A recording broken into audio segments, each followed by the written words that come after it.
My next guest is going to be taking on Jason Witt coming up here at UFC Fight Night on March 13th. It is Matthew Semelsberger joining me here on the program for the very first time. Matt, how's it going, man?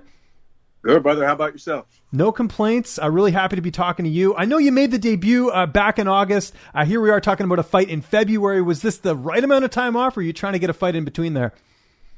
At first I wanted to hop back into the rotation as quick as possible, but then my coaches and kind of everyone around me was like, "Hey, man, like take some time, get better, work on your craft, and then come in next fight, in some good time and show everybody how much you've improved." So if it were solely up to me, I would have said, "Give me another fight as soon as possible." But I kind of listened to my coaches, listened to my friends, fam, and kind of all their input, and I was like, "All right, you know what? I'm just gonna work really hard and kind of go to the back of rotation. So next time I come up to fight, I can come out and really impress some people."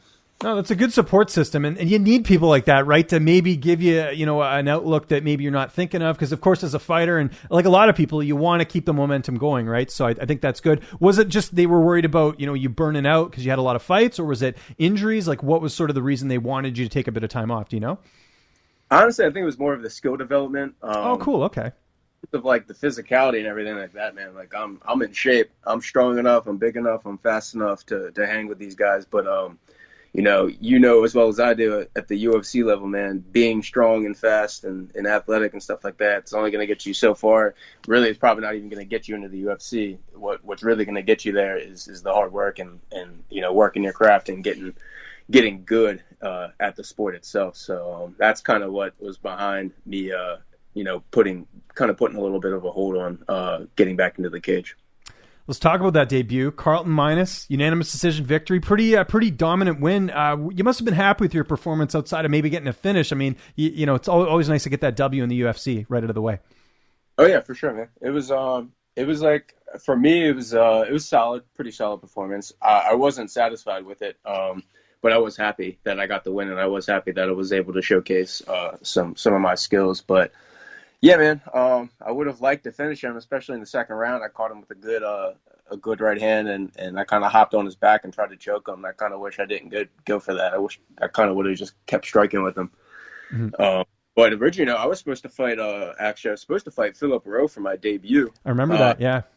Over to Carlton, so that was a little bit of a shift in everything. To be honest, I was a little bit more worried about Phil as opposed to Carlton. Mm-hmm.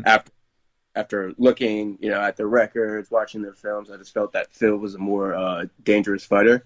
But, I still give respect out to Carlton. That dude's a very technical guy.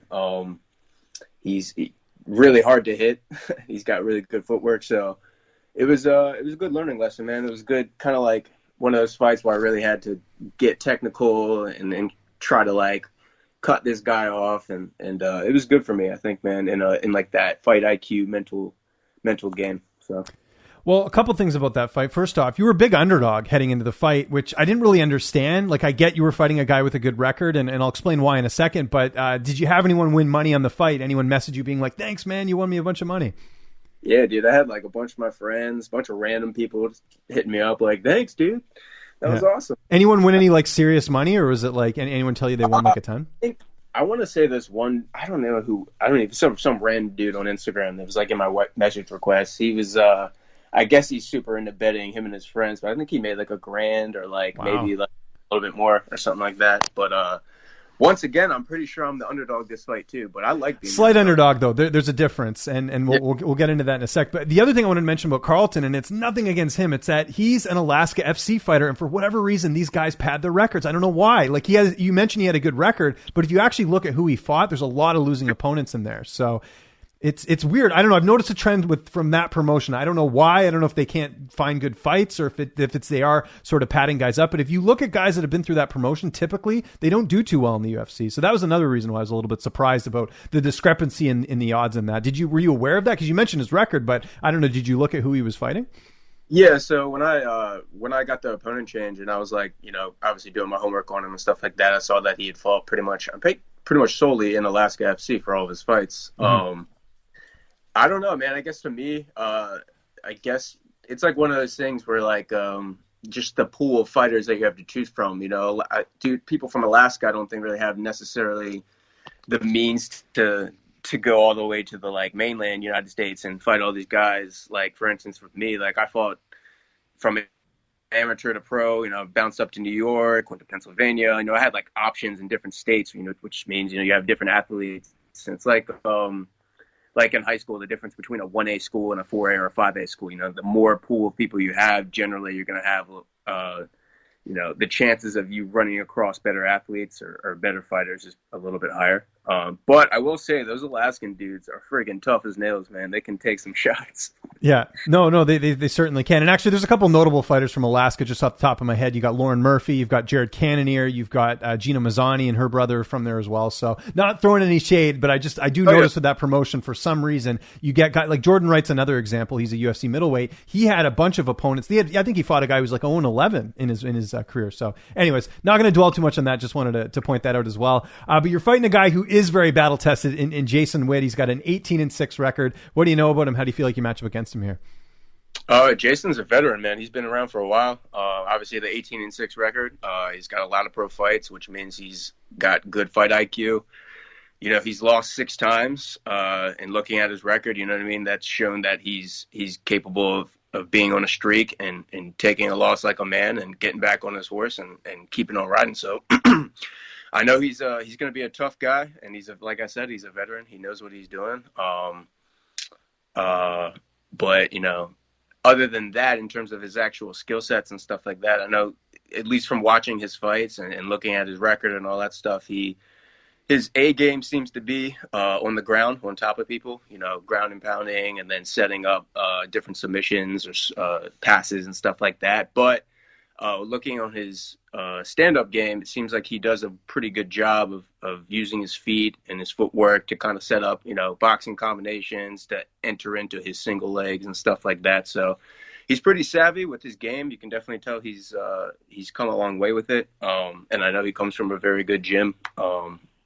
And they got a lot of UFC fighters out there. So overall, just a tough veteran, man, and he's got a solid skill set. So that's the way I have been looking at it and the way I've been approaching it. Who have you been getting to work with for this camp as far as bodies in the gym? Mostly, man, just like everybody from Crazy 88. We got like a couple pro fighters in there. We're still kind of building up our program. The last year or two has been like we've been making leaps and bounds with getting guys turning pro and this and that. But honestly, man, I'm getting work from like a lot of specialists. So like, since the fact that like my gym, we don't have a lot of like big pro fighters right now. We do have a few. So like there's Josh Jackson. I think Josh is 4-2 or 5-2 now in MMA. He's one of my main partners. But in terms of like having professional experience, he's really the only other guy I have to work with. But in terms of the specialists, I have this dude named John Del Bruges. He's one of my main coaches. He fought professionally for a long time. He was a Shogun Fights champion or welterweight champion back when he was competing. And he's also medaled at numerous IBJJF tournaments. And dude's like, he reminds me of Khabib in a way. I know probably Khabib has probably a lot better. He's been compared from a lot of people. Yeah, but for sure. I would him to someone like Khabib, man, because it's like I feel him on top of me. I'm like, geez, bro, like this pressure is insane. Mm-hmm. But then I got like my boxing coach, Coach Southside. He's been in the boxing game and been around it for forever, man. He's from Baltimore, so I've been pulling knowledge from him. And then Coach Sebastian, which is like my main striking coach, and also like my co-head coach. He's a kickboxing and Muay Thai ace. So he comes from a lineage of, he's from, I'll put it this way, he's from Wisconsin. So he used to work out and train out at Rufus Sport. He did that for a long time, and then he ended up getting a job at Crazy 88 when he got into coaching and stuff like that. So and he went over to Thailand for a while and trained. So in terms of bodies, man, I have all my teammates in there who are just studs, man. They are. It's like one of those things where some of the best fighters you've never heard of because they haven't competed. They're in the gym, They just love to train or they love to help people. So, in terms of the bodies I have to work with, sparring and stuff like that, I'm a little bit limited on it. I'm not going to lie about that. But in terms of the coaching, the actual technical work that I'm getting in, it's top of the line. I wouldn't go anywhere else. How about the weight cut? How's that going ahead of the fight? Good, man. I'm on a diet now. It sucks. It does. What are you missing the most right now? What do you? I mean, sure, pizza. I don't know if there's certain things you like. Candy. Candy? Okay, you're a candy guy. I feel like you fall into two categories. Either you're a salt or sweet guy, right? So. Yeah. I'm a big candy fan. Like sour gummy worms is like my staple. Yeah. I like the sour Coke bottles. They're very underrated, in my opinion. Those, yeah. Dude, I've had those a few times. Those are pretty good. Yeah. Who's going to be in your corner for this fight? So I have Sebastian Ramirez, John Del Bruges, and then I got my homie Matthew Hicks. He was supposed to make his professional debut. I think he was like 9-0 or 10-0 as an amateur, and he wrestled Division One. Was a Division One wrestler, and he actually coaches me with wrestling, and coaches Crazy 88 wrestling at the gym. But he's going to be in my corner as well. He's been helping me a lot with wrestling this camp because obviously Jason's got some solid wrestling, and I've just been really, really hitting it hard, drilling and getting after it with him with that. So those three, Hicks, Ramirez, and Del Bruges will all be in my corner. And how's this fight playing out on March 13th? I'll put it this way. I told I was interviewing with Adam. I don't know if you ever Adam Christ. Yeah, of course, from MMA News, my buddy. I love him. That guy's great. I wrote down a prediction in my little journal I have, so I'm going to keep that to myself. But after the fight, I will show you guys that prediction. There you go. We'll see if it comes true. And you got to write down the lottery numbers too, and then you'll see. And then maybe you should play that too, right? So. Yeah, I will say though, it's not going the distance. There you go. Love it. What do you like doing for downtime? I don't know if you're like a Netflix guy or video games, or what do you like doing when you're not training and not immersed in the sport, so to speak?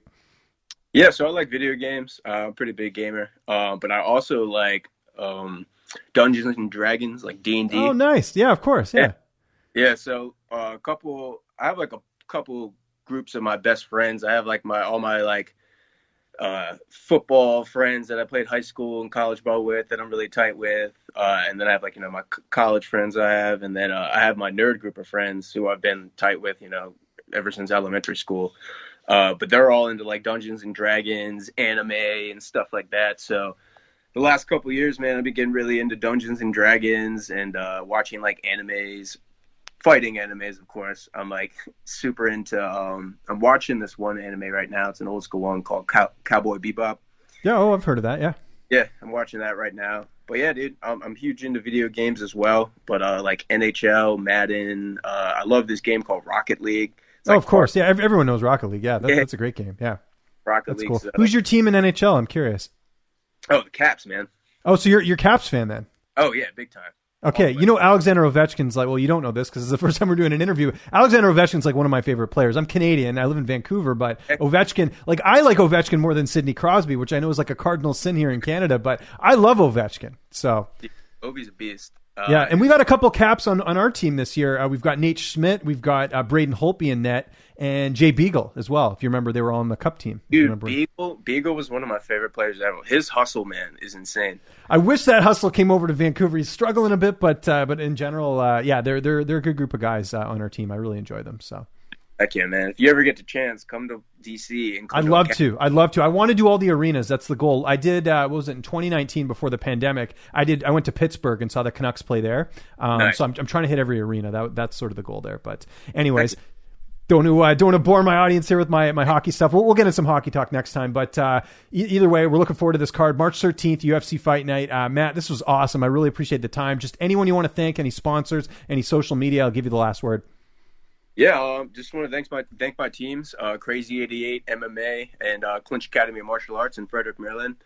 And then also as well, I just want to shout out one of our teammates at Crazy 88. Her name's Anna Chappie. She's actually going through a battle with cancer right now. So I want to give her a shout out and thank her for the inspiration and motivation. This girl's, going through a lot of hard stuff right now. And, she still comes in sometimes just to do little mini private sessions with Coach Sebastian, just because she loves training so much. So she's been a real inspiration to me throughout this whole camp. So I want to shout out Anna Chappie. You're the real champ. And thank you for all the inspiration and the motivation you've been giving me throughout this whole camp. Make sure to subscribe to the LowKick MMA YouTube channel for all the latest news, event previews, and interviews with some of the biggest stars in MMA.